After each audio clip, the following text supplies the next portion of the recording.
Hello students, good morning. You are connected with RK Swaj for Mathematics 10 plus 2. Today we are going to discuss about the solution of the probability of exercise 8.6, question number 16. A man is known to speak 4 truth out of 5 times. मतलब ये है कि कोई व्यक्ति 5 अगर वाक्य बोलता उसमें से 4 वाक्य सही बोलता है. He threw a pair of dice and report that it is a doublet. तू डाई को थ्रो करता वो भी पेयर के अंदर और डबलेट के लिए रिपोर्ट करता है. Find the probability that it is actually A doublet. पता लगाना है जबकि एक्चुअली वो डबलेट है. मतलब 1 1 2 2 3 3 4 4 5 5 6 6 डबलेट का मतलब. Second A speak truth 8 time out of 10 times. एक कोई पर्सन का नाम है, वो जो है 10 में से 8 सही या फिर सच बोलता है. A die is tossed. A die is tossed. एक डाई को टोस्ट किया जाता है, रोल किया जाता है. He report that it was 5. और रिपोर्ट करता है कि वहां पर वो क्या मिलेगा, डाई के अंदर 5 मिलेगा. What is the probability that it was actually 5? ये पता लगाना है कि वो एक्चुअली 5 है, उसकी प्रोबेबिलिटी क्या होगी. पहले फर्स्ट पार्ट देखते हैं. तो क्या करेंगे, लेट कर लेंगे even be the event that doublet occur and E2 be the event that A doublet does not occur. Doublet आता है तो उसको इवन बोल देते हैं, डबलेट नहीं आता है तो उसको E2 बोल देते हैं. तो इवन की प्रोबेबिलिटी यानी कि डबल का मतलब 1 1 2 2 3 3 4 5 5 6 6 कितने की इवेंट आई, 6 है ना. तो इसमें 6 सैंपल पॉइंट है, तो इसकी प्रोबेबिलिटी क्या हो जाएगी, टोटल हो जाएंगे कितने हैं 36. 36 कैसे, जब डाई 2 अगर आप थ्रो कर रहे हो तो 6 इंटू 6 36 टोटल सैंपल पॉइंट जिसको बोलोगे. तो इसलिए probability of E one is equal to 6 by 36 that is 1 by 6 and probability is not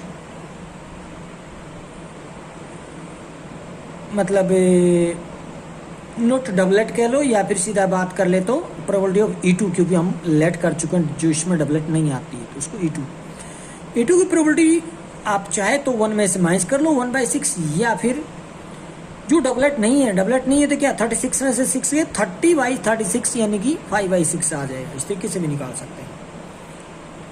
now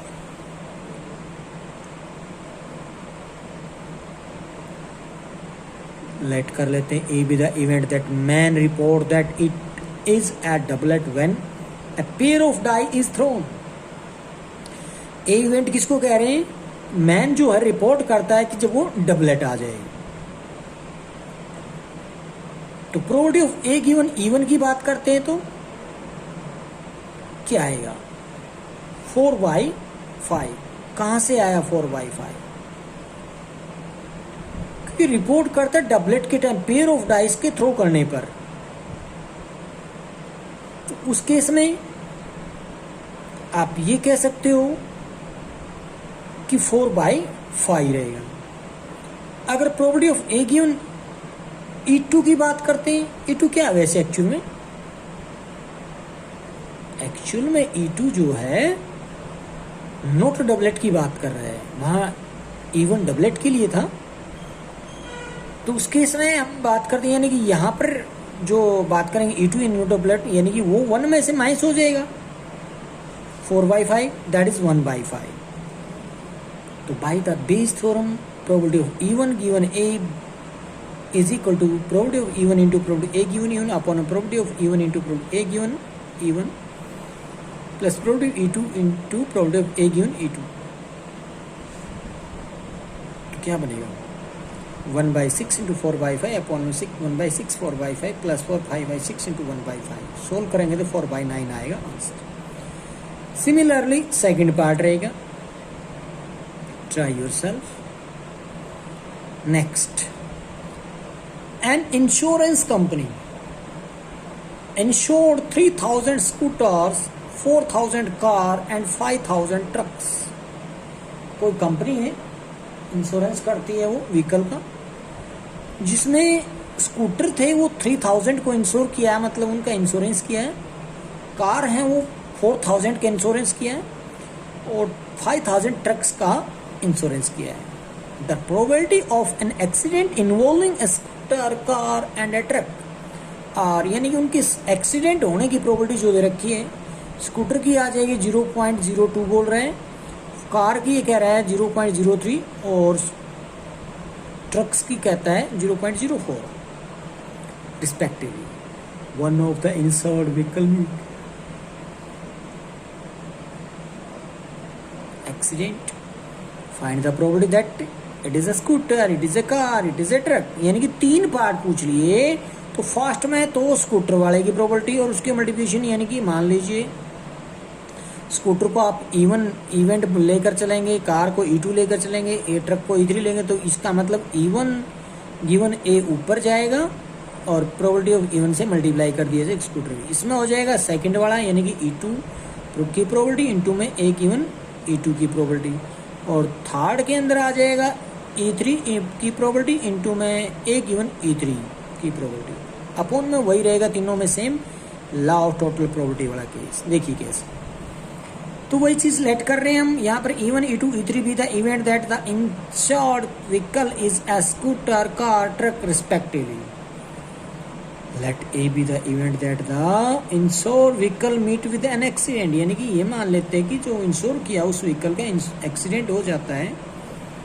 since there are 12,000 vehicle in all, total vehicle की बात कर रहा हूँ, 3000 प्लस 4000 प्लस 5000 कितने हो जाते हैं 12,000। तो टोटल है अपने पास व्हीकल 12,000। अगर आप प्रोबेबिलिटी ऑफ E1 की बात करें यानी कि स्कूटर के इंश्योरेंस करने की जो प्रोबेबिलिटी निकालते हैं तो 3000 अपॉन में 12,000 1/4 आएगा। Probability of E2 is 4000 upon में 12,000 1/3 आ जाएगा। Probability of E3 is equal to 5000 upon में 12,000 यानी कि 5/12 आ जाएगा। Now the probability that the vehicle meet an accident that is a scooter, scooter की बात करेंगे तो E1 वाली प्रोबेबिलिटी ऊपर आ जाएगी, यानी कि probability of E1 into probability of A given E1 upon में probability of E1 into probability A given E1 plus probability of E2 into probability A given E2 plus probability of E3 into probability of A given E3। ये है कि probability of E1 given ए के लिए formula बन जाएगा। अब इनकी values डाल देंगे, इनको सोल्व कर लिया जाएगा।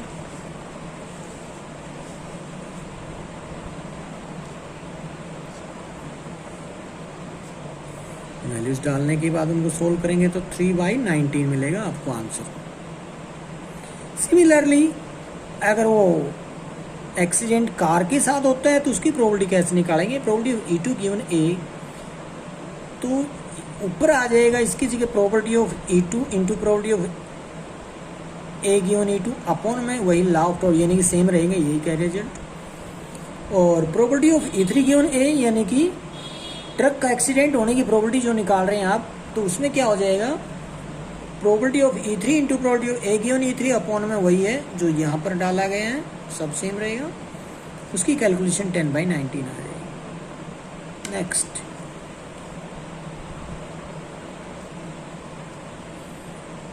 As doctor is to visit a patient, एक डॉक्टर पेशेंट के पास विजिट करता है, पहुंचता है, जाता है। क्या कहता है, from the past experience it is known that the probability that he will come by train,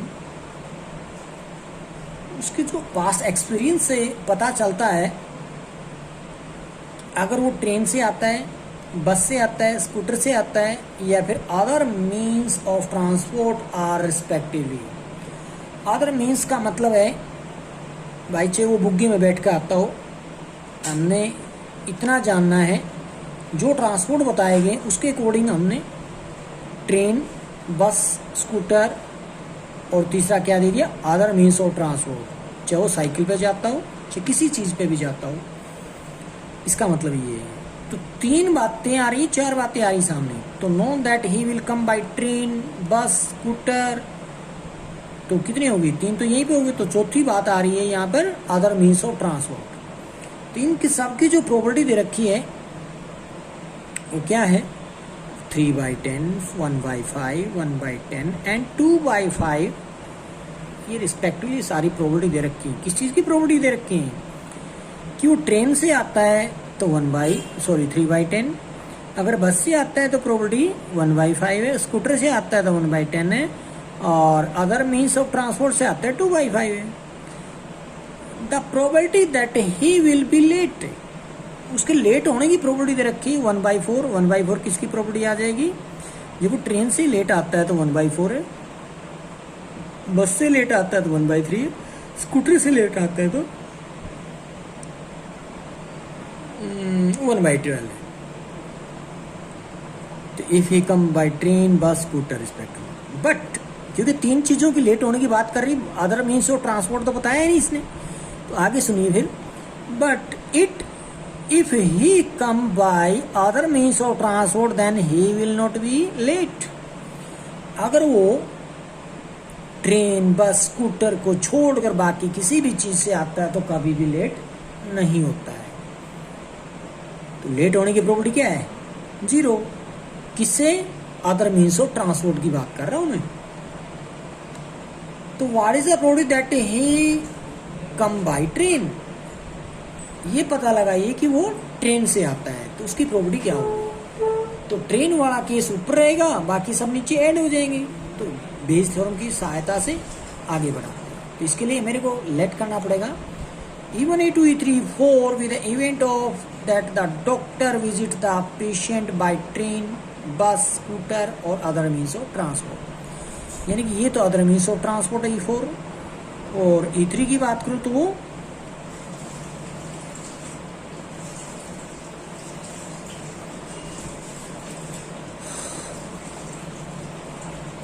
scooter से है, E2 की बात करूँ तो बस से है, E1 से बात करूँ तो ट्रेन से है।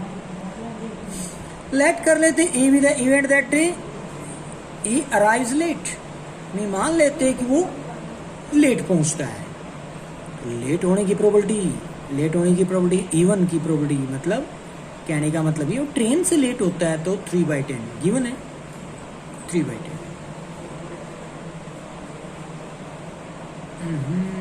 लेट होने की प्रोबेबिलिटी को तो ए बोल रहा हूं मैं, लेट होने की प्रोबेबिलिटी नहीं है E1, लेट होने की प्रोबेबिलिटी को तो ए बोलेंगे। तो अभी तो मैं केवल वो ट्रेन से आता है तो उसकी प्रोबेबिलिटी 3/10 गिवन है। अगर वो प्रोबेबिलिटी ऑफ E2 की बात करें तो 1/5, प्रोबेबिलिटी E3 की बात करें तो 1/10 है, प्रोबेबिलिटी ऑफ E4 की बात करें 2/5 है। नाउ ए क्या लेट किया था? लेट होने की प्रोबेबिलिटी की बात करेंगे, मतलब इवेंट जो है लेट पहुंचता है, इसको हम ए इवेंट नाम दे देते हैं। तो उस केस में the probability that the doctor is late if he come by train, bus, scooter and other means of transport 1/4, 1/3, 1/12 and 0, क्योंकि यहाँ तो लेट होता ही नहीं इसलिए 0 है। बाकी तो इसने दे रखी है 1/4, 1/3, 1/12।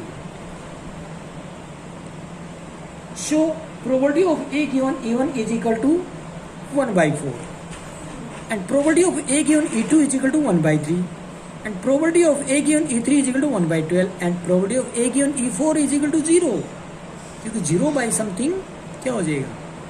0 हो जाएगा, इसलिए। Now we have to find probability of E1 given A by Bayes theorem। E1 given A की probability के लिए फार्मूला बनेगा probability of E1 into probability of A given E1 upon में probability of E1 into probability of A given E1 plus probability of E2 into probability of A given E2 plus probability of E3 into probability of A given E3 plus probability of E4 into probability of A given E4। अब इनकी values उठाकर डाल लेंगे, सबको solve करेंगे तो क्या मिलेगा? वो मिलेगा आपको यहाँ सोल्व करते 1/2 रिजल्ट आ जाएगा। तो ये क्या है? लेट होने की प्रोबेबिलिटी बता दी गई, वो भी किससे? ट्रेन से। नेक्स्ट,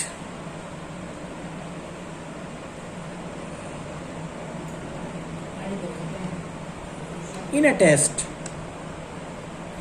एन एग्जामिनी, क्या होता है एग्जामिनी?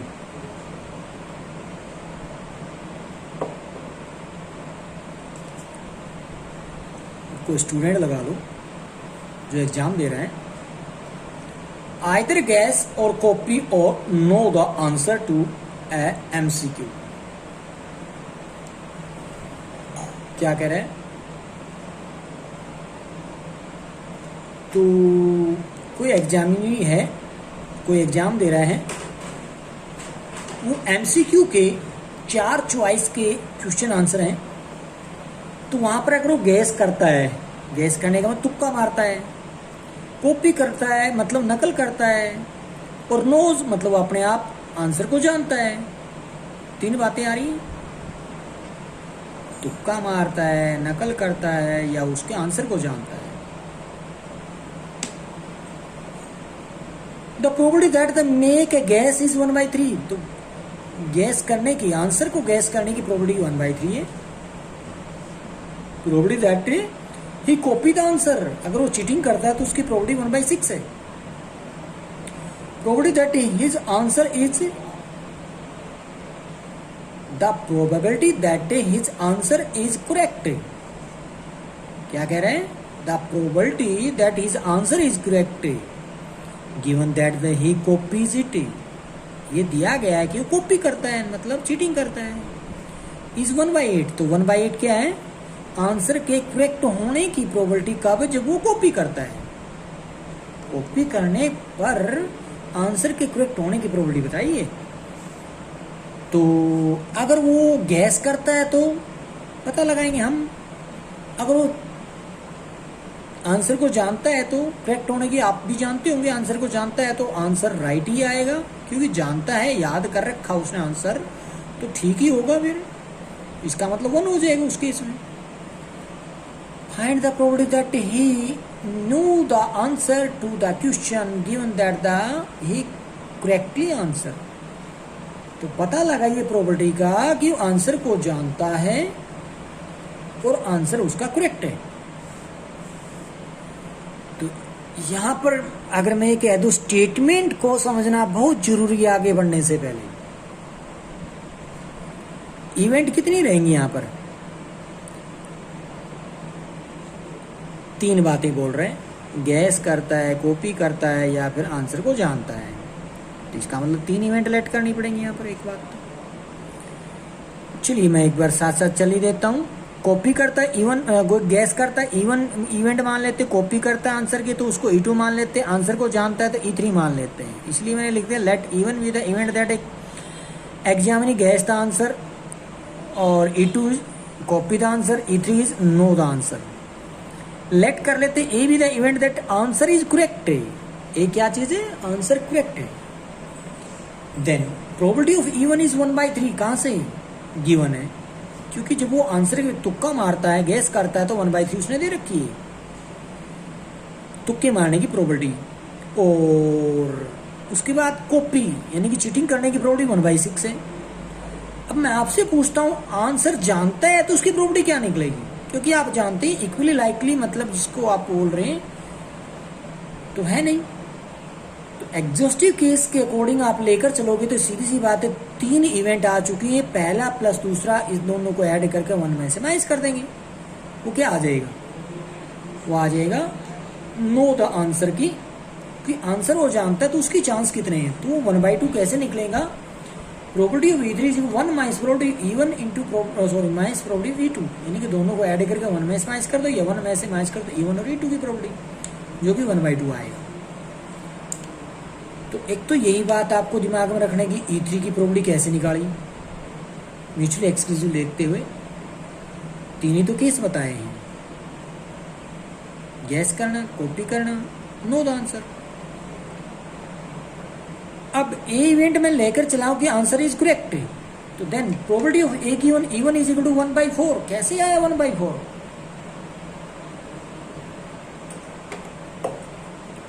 अब ये देखिए, जिस पे भी वो तुक्के मारता उसमें ऑप्शन कितनी है? 4 है। तो 4 में से किसी एक पे वो टिक करेगा तो फेवरेबल हो गया 1, क्योंकि एक पे टिक करने वाला है, और टोटल हो गए 4 पॉइंट उसके, मतलब 4 ऑप्शन, तो इसलिए 1/4। और A/E2 मतलब वो कॉपी करता है तो उसके करेक्ट होने की जो प्रोबेबिलिटी आएगी आंसर की 1/8। ये कैसे पता लगाया मैंने? नहीं, ये गिवन है, पता नहीं लगाया। ठीक है जी। अब probability of A given E3 कैसे पता लगाया? क्या वो दे रखा है? बिल्कुल नहीं। अब उसने क्या कहा E3 के बारे में? क्या है? No the answer. अगर वो आंसर को जानता है तो देखो गलत थोड़ी ना करेगा, वो सही पे निशान लगाएगा। सही होने का मतलब फिर क्या है? तो पूरी चांस है 100% राइट आंसर जाएगा। 100% का मतलब 100/100 दैट इज 1, यानी कि प्रोबेबिलिटी आएगी 1, क्योंकि वो श्योर इवेंट है। We have to find probability of E3 given A, यानी कि आंसर करेक्ट। अगर वो आंसर को जानता है तो करेक्ट होने की प्रोबेबिलिटी पूछी ना उसने, इसलिए probability of E3 into probability A given E3 upon probability of A1 into probability of A given E1 plus probability of E2 into probability of A given E2 plus probability of E3 into probability of A given E3। ये formula बनेगा और इनकी values रखोगे तो आपको answer मिलेगा कुल मिला के 24/29। Next,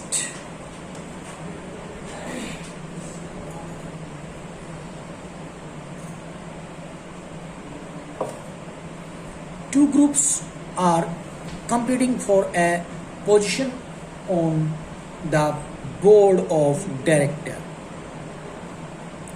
of a corporation। Group 2 है, आप compete कर रहे हैं, मतलब दोनों में कंपटीशन है पोजीशन के लिए on the board of director of the corporation के लिए। The probability that the first and second group will win, first win करता है तो 0.6 है उसकी प्रोबेबिलिटी, सेकंड विन करता है तो 0.4 है। Further, if the first group win, the probability of introducing a new product is 0.7। तो क्या कहा? If फर्स्ट ग्रुप विंस, अगर फर्स्ट ग्रुप विन कर जाता है तो probability of introducing A new product, तो न्यू प्रोडक्ट को इंट्रोड्यूस करने की जो प्रोबेबिलिटी आएगी वहां 0.7 बोल रहे हैं। And the corresponding probability is 0.3, और कोरस्पॉन्डिंग प्रोबेबिलिटी क्या बन जाएगी? कह रहे हैं 0.3, यानी कि सेकेंड ग्रुप की बात कर रहा है। If the second group wins, अगर सेकंड ग्रुप विन करता है, find the probability that a new product introduce by second group है। तो इसका मतलब सेकंड ग्रुप को ऊपर रख देंगे, बाकी नीचे दोनों का जोड़ कर देंगे। देखिए क्या कह रहा हूं। Let E one be the event that the first group wins, E2 be the event that the second group wins, let A be the event that a new product is introduced. तो इसलिए प्रोबेबिलिटी ऑफ E1 गिवन है 0.6 है, probability of E2 is also given that is 0.4 है, and now probability of A given E1 is 0.7 that is also given. Probability of A given E2 is 0.3। Now we have to find probability of E2 given A by the Bayes theorem। probability of E2 given A is equal to probability of E2 into probability of A given E2 upon a probability of E1 into probability of A given E1 plus probability of E2 into probability of A given E2। Values उठाकर रखेंगे यहाँ पे, उनको solve करेंगे तो 2/9 answer मिलेगा आपको। That is the probability of new product introduced by the second group. Next, a card from a pack of 52 card is lost। ये भी इंपॉर्टेंट क्वेश्चन है, आपने शायद पहले भी कर लिया होगा किसी और एक्सरसाइज में। आप उसको बेस थ्योरम के सारे से भी कर सकते हैं। तो क्या कहा गया है? A card from a pack of 52 card is lost, यानी कि 52 कार्ड्स के पैकेट में से एक कार्ड गुम हो जाता है। From the remaining card of pack 2 cards are drawn, बाकी जो बच जाते हैं उनमें से 2 कार्ड्स को ड्रॉ किया जाता है। And are found to be diamond, और वो क्या मिलते हैं? डायमंड के कार्ड मिलते हैं। Find the probability of missing card also a diamond. क्या पूछा गया है? प्रोबेबिलिटी पता लगाइए कि मिसिंग कार्ड भी डायमंड का है, क्योंकि यहां पर एक केस नहीं बनने वाला, 2 केस नहीं बनने वाला, 3 केस बन सकते हैं। एक्चुअल में तो यहां पर 4 केस बनेंगे। कैसे? देखिएगा,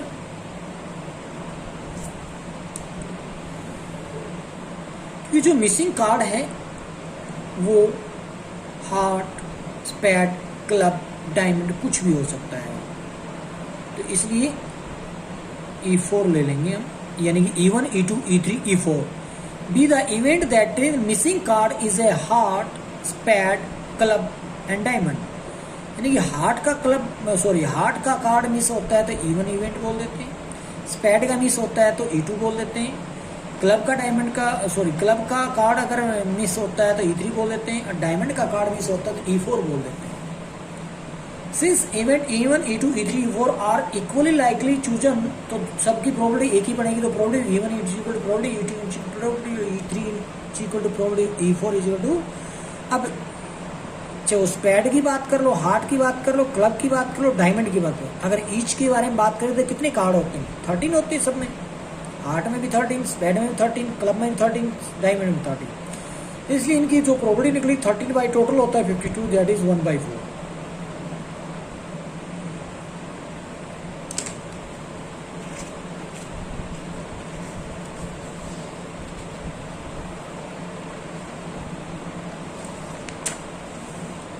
तो लेट कर लेते हैं हम,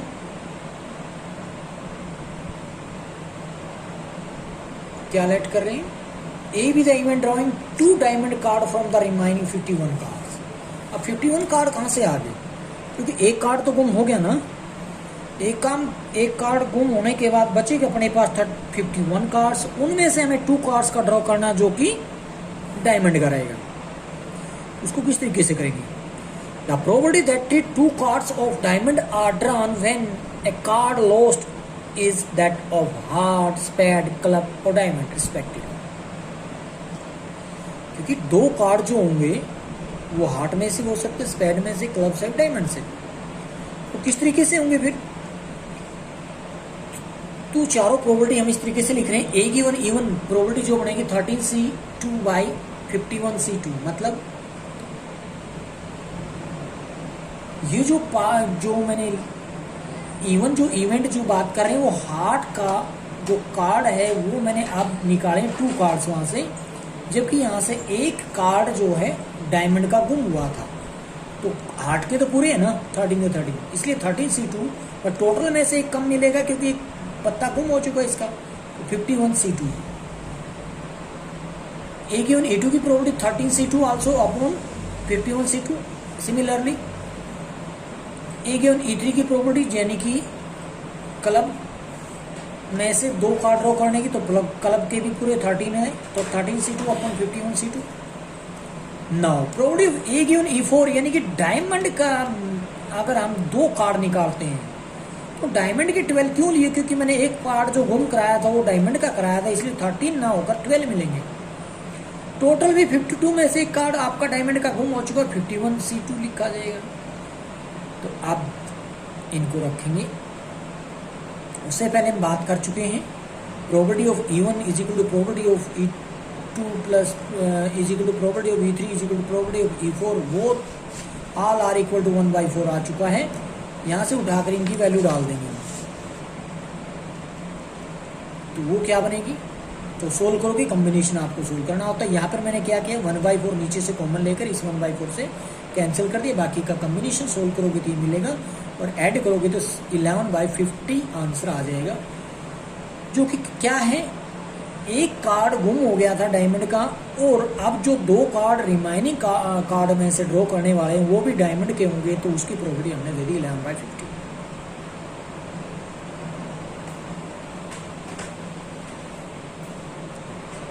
नेक्स्ट है, a manufacturer has 3 machines operators A, B, C। एक मैन्युफैक्चर जो है 3 मशीन ऑपरेटर है उसके A, B, C उसके पास। The first operator A produced 1% defective item. जो फर्स्ट ऑपरेटर जो A प्रोडक्ट तैयार करता है उसमें से डिफेक्टिव 1% आता है।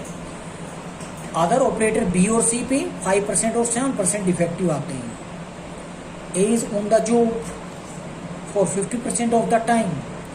A जो है वो अपने टाइम का 50% जॉब पर रहता है, यानी कि काम करता है। B on the job of 30% of time and C on the job of 20% of time.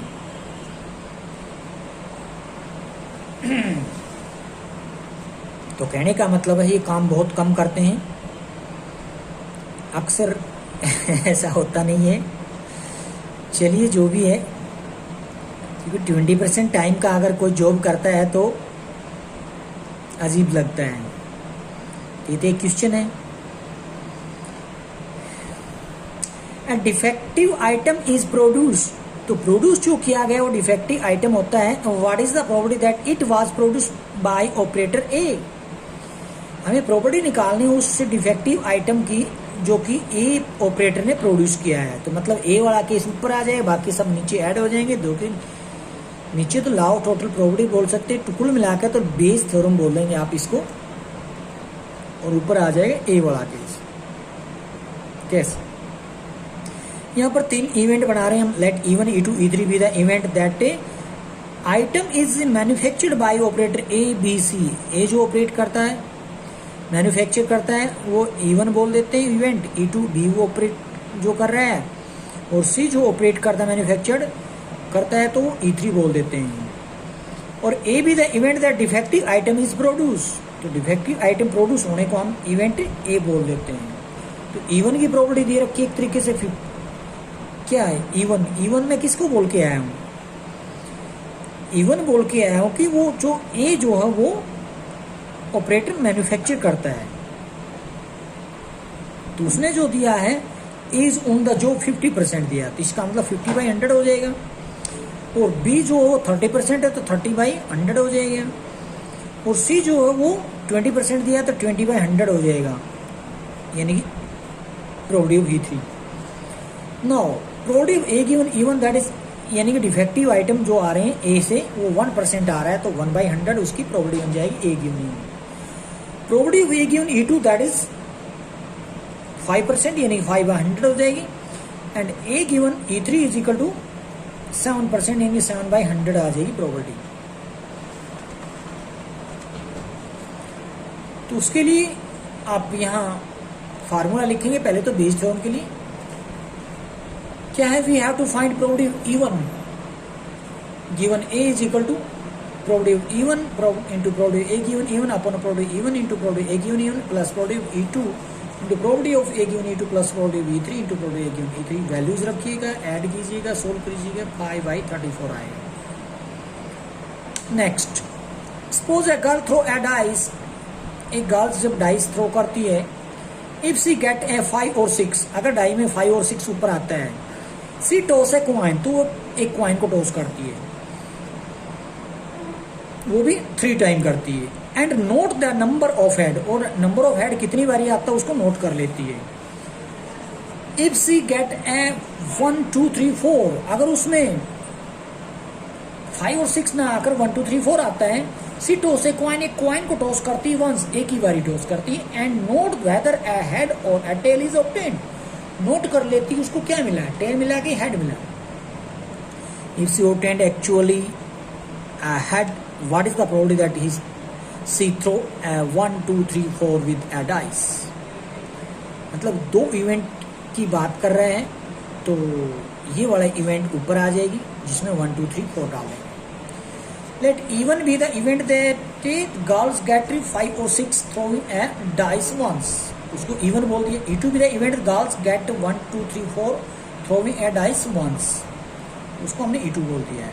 तो E1 की प्रॉपर्टी, एक डाइस को अगर फेंक रहे हो 5 और 6 आता है तो इसका मतलब 2 इवेंट आ रही है, टोटल 6 होते, 2/6 है, 1/3 आ रही। प्रॉपर्टी E2 3 में 4 इवेंट मतलब 4 सैंपल पॉइंट आ रहे हैं, 1 2 3 4, तो 4/6 आ जाएगी इसकी प्रॉपर्टी।